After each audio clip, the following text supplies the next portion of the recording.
بسم اللہ الرحمن الرحیم۔ السلام علیکم دوستو، کیسے ہیں آپ؟ امید ہے خوش و خرم ہوں گے اور فٹ فاٹ ہوں گے۔ اللہ پاک سے دعا ہے کہ اللہ پاک آپ کو خوش و خرم رکھے۔ یہ کہانی بھی جماعت نہم کے سلیبس میں شامل ہے۔ آئیے پڑھتے ہیں۔ جس کا کام اسی کو ساجے، یعنی کہ جو کام آتا ہو وہی کرنا چاہیے، دوسروں کے کام میں دخل نہیں دینی چاہیے۔ ایک دفعہ کا ذکر ہے، گرمی کا موسم تھا، دھوپ شدت کی پڑ رہی تھی، ایسا لگتا تھا کہ ہر طرف آسمان سے آگ برس رہی ہو۔ ایک بڑے جنگل کے کنارے ایک بڑا درخت شاخوں اور پتوں کی چھتری تانے کھڑا تھا۔ اس کی گھنی چھاؤں میں ایک بڑا ہی لکڑی کے بڑے بڑے لٹھ چیرنے میں مصروف تھا۔ وہ اپنے کام میں اس قدر مشغول تھا کہ اس نے کبھی بڑ کی چھاؤں کے سوا کسی طرف خیال نہ کیا۔ بڑ کے اوپر ایک بندر بھی رہا کرتا تھا اور بڑی توجہ سے بڑھئی کو لکڑی چیرتے دیکھا کرتا تھا۔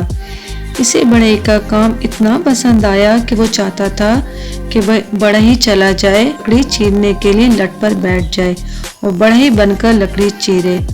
بڑھئی اکثر لکڑی چیرتے وقت لکڑی کی درز میں ایک پچڑ ٹھونک لیا کرتا تھا۔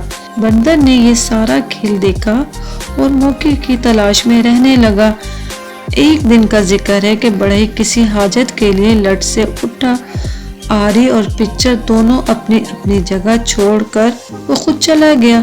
بندر نے دیکھا موقع بڑا غنیمت ہے، درخت سے جلدی جلدی اترا اور لٹ پر آ بیٹھا۔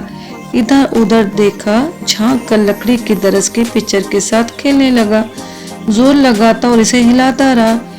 ہلتے ہلتے آخر پچڑ درز سے نکل آئی اور درز بند ہو گئی۔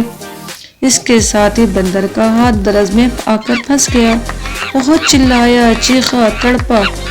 بڑھئی نے بندر کی چیخیں سنی تو بھاگا ہوا آیا۔ بندر کو بے حس و حرکت پڑا دیکھ کر جلدی سے پچڑ اٹھائی اور لکڑی کی درز میں ٹھونک دی۔ درز کھلی تو بندر پھر بھی نہ ہلا۔ بڑھئی نے دیکھا تو بندر مر چکا تھا۔